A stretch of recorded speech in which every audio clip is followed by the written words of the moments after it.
Acts chapter 14, church planting, church planting. When they, Barnabas and Paul, as we remember, the person who's been referred to all this time as Saul is suddenly now Paul, the famous missionary. When Paul and Barnabas got to Iconium, because they had just left, I suppose, Antioch, or possibly that other town. Okay, so they went, as they always did, to the meeting place in Iconium of the Jews and gave their message. The message convinced both Jews and non-Jews, and not just a few either, but the unbelieving Jews worked up a whispering campaign against Paul and Barnabas, sowing mistrust and suspicion in the minds of the people in the street. The two apostles were there a long time. The apostles being, again, Barnabas and Paul. They were there a long time, speaking freely, openly, and confidently as they presented the clear evidence of God's gifts, God corroborating their work with miracles and wonders. But when there was a split in public opinion, some siding with the Jews, some with the apostles, one day, learning that both the Jews and non-Jews had been organized by their leaders to beat them up, they escaped as best they could to the next town, Lycaonia, from Iconium to Lycaonia, in Lystra, Derbe, and that neighborhood. But then we're right back at it again, getting out the message. Preaching. Gods or men. There was a man in Lystra who couldn't walk. He sat there, crippled since the day of his birth. This man heard Paul talking, and Paul, looking him in the eye, saw that he was ripe for God's work, ready to believe. So he said, loud enough for everyone to hear, "Up and on your feet!" The man was up in a flash, jumped up, and walked around as if he'd been walking all his life. When the crowd saw what Paul had done, they went wild, calling out in their Lycaonian dialect, "The gods have come down! These men are gods!" And they called Barnabas Zeus and Paul Hermes, since Paul did most of the speaking. Hermes being the god of, like, a messenger god. The priest of the local Zeus shrine got up a parade, bulls and banners, and people lined right up to the gates, ready for the ritual of sacrifice. It's a big deal for this place. The gods have come down. When Barnabas and Paul finally realized what was going on, they stopped them, waving their arms. They interrupted the parade, calling out, "What do you think you're doing? We're not gods. We're men just like you, and we're here to bring you the message, to persuade you to abandon these silly God superstitions and embrace God himself, the living God. We don't make God, he makes us. And all of this, sky, earth, and sea, everything in them. In the generations before us, God let all the different nations go their own way. But even then, he didn't leave them without a clue, for he made a good creation, pouring down rain and gave bumper crops. When your bellies were full and your hearts happy, there was evidence of good beyond your doing. Talking fast and hard like this, they prevented them from carrying out the sacrifice that would have honored them as gods, but just barely. Then some Jews from Antioch and Iconium caught up with them and turned the fickle crowd against them. They beat Paul unconscious, dragged him outside the town, and left him for dead.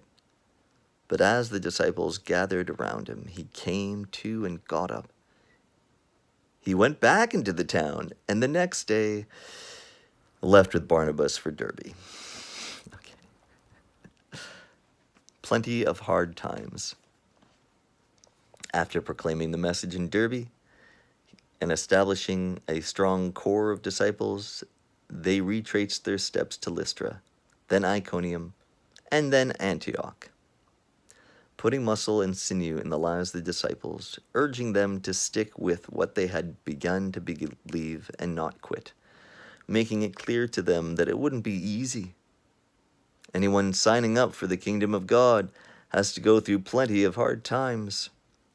I can't help but imagine Paul preaching this at the time after being beat up, and so he could be limping, he could have his arm in a sling, he could have bruises, black eye, gashes.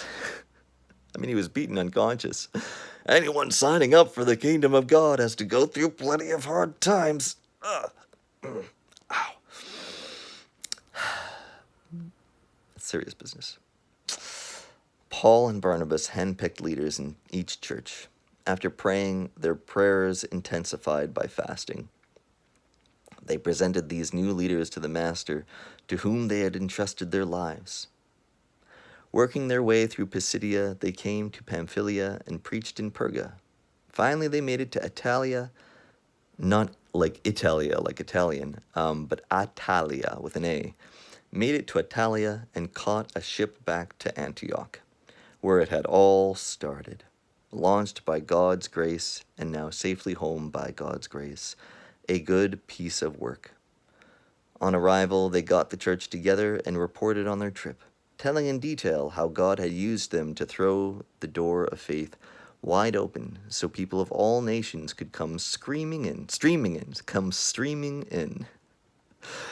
Then they settled down for a long, leisurely visit with the disciples.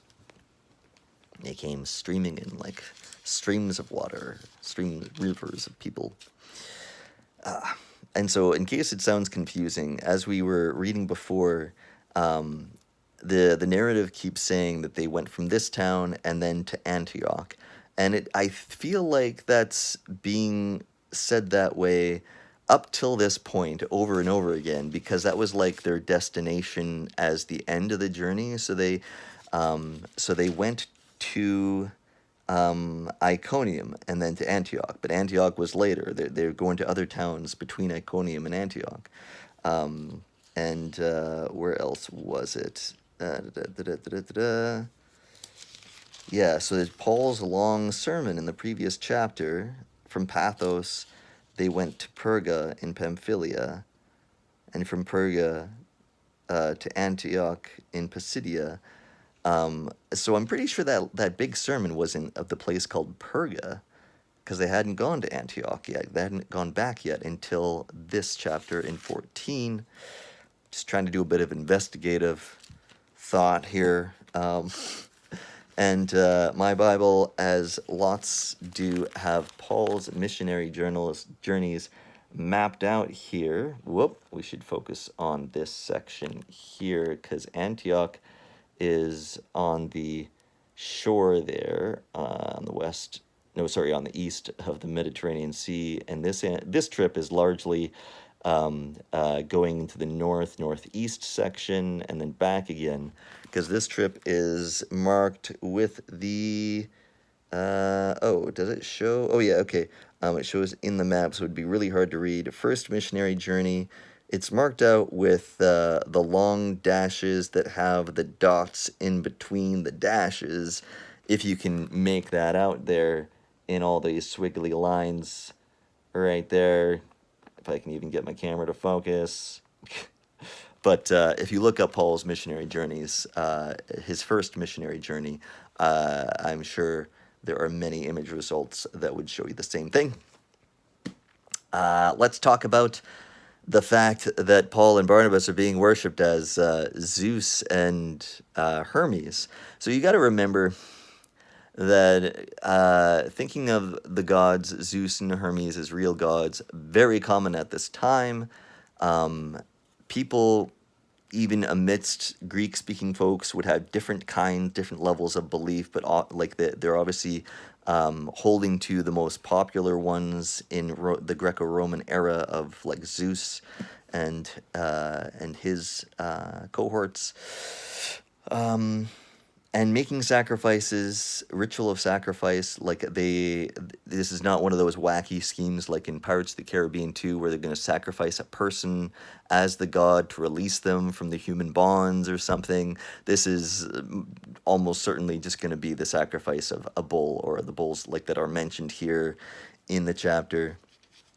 And you got to also remember that these Jewish Christians are still, as far as we know, practicing Judaism as well. They're just starting to talk to non-Jewish people, and the discussion of whether or not they have to practice the laws of Judaism is being discussed. And it's not I don't think it's an unfair assumption to say that the majority of them are practicing Judaism like it would have been at the time. The temple is still around, and so animal sacrifice is still a thing.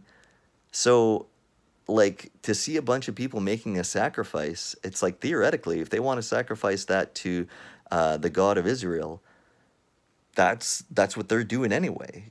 Paul and Barnabas might be doing that on a regular basis. More likely they would go to the temple to do that, because Judaism had become very much about only sacrificing at the temple when it comes to animal sacrifices. And if you didn't have access to the temple, you just did other things, I believe.